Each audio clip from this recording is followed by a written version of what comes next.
అసలు అమృత ఇష్టంగానే తాళి కట్టారా లేదంటే నీలాగే ఎవరైనా బలవంతంగా తాళి కట్టారో తెలుసుకోవాలి. ఆ తర్వాత శిక్ష ఏంటన్నది నిర్ధారిస్తారు.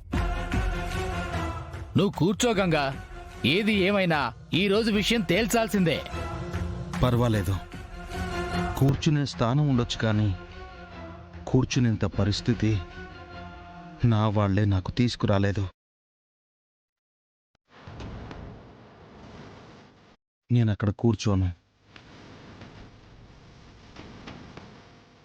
ఏం తీర్పిస్తారు? మనం ఇంకా అనాగరికతతో బతుకుతామా? అమానుషం కదా, తీర్పిచ్చి ఇలా చేస్తారా? ఊరుకోవయ్యా డాక్టర్, ఈ ఊరి ఆచారం ప్రకారం చెల్లుతుంది. క్షమించిన నేరం తనే చేసింది. ఎవరినో ప్రేమించిందంటే ఎవరో నమ్మకపోవచ్చు డాక్టర్. ఏకంగా తాళి కట్టుకొని వచ్చిందంటే కట్టినవాడు ఉండే ఉంటాడు కదా. అది ఆడపిల్ల మనసుకి సంబంధించిన విషయం. తన ఇష్టాన్ని బట్టి ఉంటుంది. ఇష్టం అంటే కట్టినవాడు ఎవడో ఈ ఊరోళ్ళకి చెప్పాలి కదా, లేకపోతే ఈ ఊళ్ళో ఆడలు కూడా చెడిపోతారు. అలా అనుకుంటే బలవంతంగా నాగవల్లి మెళ్ళో నీ కొడుకు తాళి కట్టాడు కదా, దానికేమంటారు మీరు? నా కొడుకు తాళి కట్టాక పెళ్ళంగా ఇంటికి తోలుకెళ్ళాడు. నీ చెల్లెలి మెళ్ళలో ఎవడు కట్టాడో గాని వాడు కనపట్లేదు కదా. కనబడట్లేదని పేపర్లో వేయించమంటావా ఏంటి? తాళి కట్టిన వాడిని తీసుకొచ్చి కాపురం చేయించాలి. లేకపోతే ఊళ్ళో ఆడపిల్లలందరూ అమృత వాళ్ళని ఆదర్శంగా తీసుకొని ఇష్టం వచ్చినట్టు చెలరేగిపోతే పెద్దవాళ్ళుగా మాకున్న పరువు ఏం కావాలి?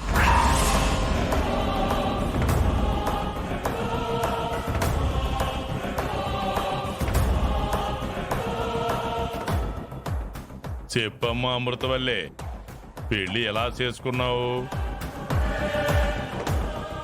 తెలిసినోడా లేకపోతే ప్రేమించినోడా?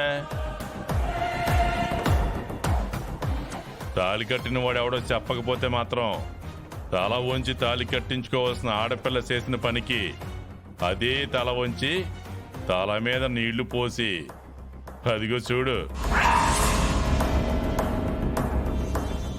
శిరోమండనమే శిరోమండనమే.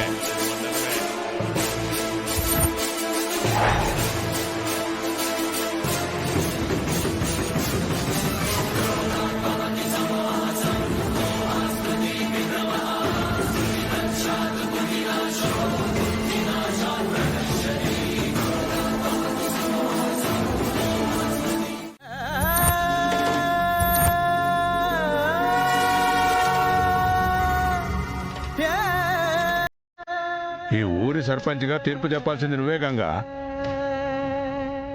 మీ చెల్లెలు చేసిన తప్పుకి శిక్ష ఏంటో అందరికీ తెలుసు. మరి అమలు చేయాల్సిన పంచాయతీ తీర్పు నువ్వే చెప్పాలి. పసుపు తాడు కట్టింది ఎవరు అన్నది నా చెల్లెలు చెప్పలేదు. పెద్దవాళ్ళకి తెలియకుండా పెళ్లి చేసుకోవడం అన్నది నేరం. దానికి శిక్ష ఏంటో ఊరందరికీ తెలుసు. చట్టం ముందు అందరూ సమానమే అన్నది నాకు తెలుసు. మనసుకు కష్టంగా ఉన్నా ఈ శిక్ష అమలు చేయడానికి నేను ఒప్పుకుంటున్నాను.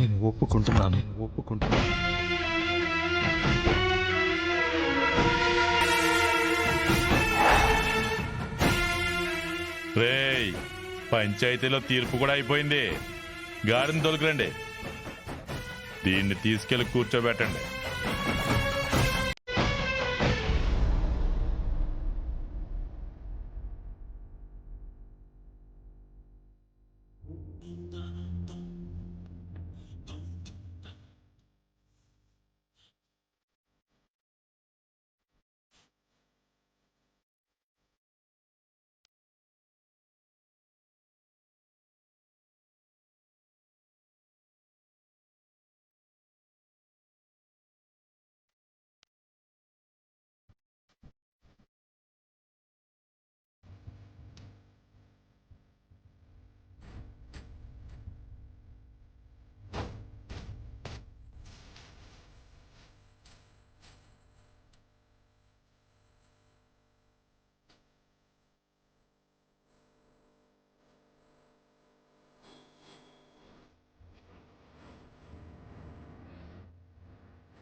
బావా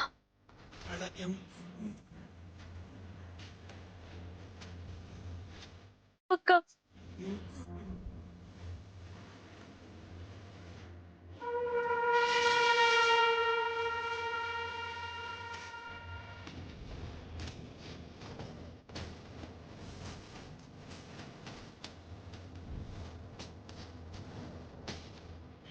మొగుడెవడో తెలియకుండా ఊరి మర్యాద తీసేస్తుంది.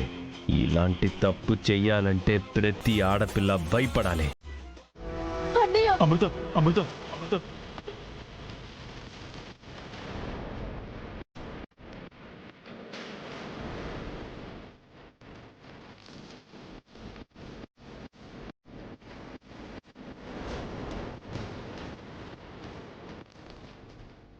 బాబా అన్నయ్యకి తెలియకుండా పసుపు తాడు మెళ్ళో వేశావు, కానీ అన్నయ్య చెప్పకుండా నేను నీ ఇంట్లో అడుగు పెట్టను బావా. మేం ప్రేమించుకున్నాం, కానీ నీకు మీ చెల్లెలంటే ప్రాణం కదా బావా. అదే ప్రేమతో జాలి చూపించు, దయ చూపించు బావా. మీ చెల్లిని మా ఇంటికి పంపించు. శివల్లి, కుముద, శివ, మీరైనా గంగబాబుకి చెప్పండి. అమృతకి ఏ కష్టం రాకుండా నేను చూసుకుంటాను.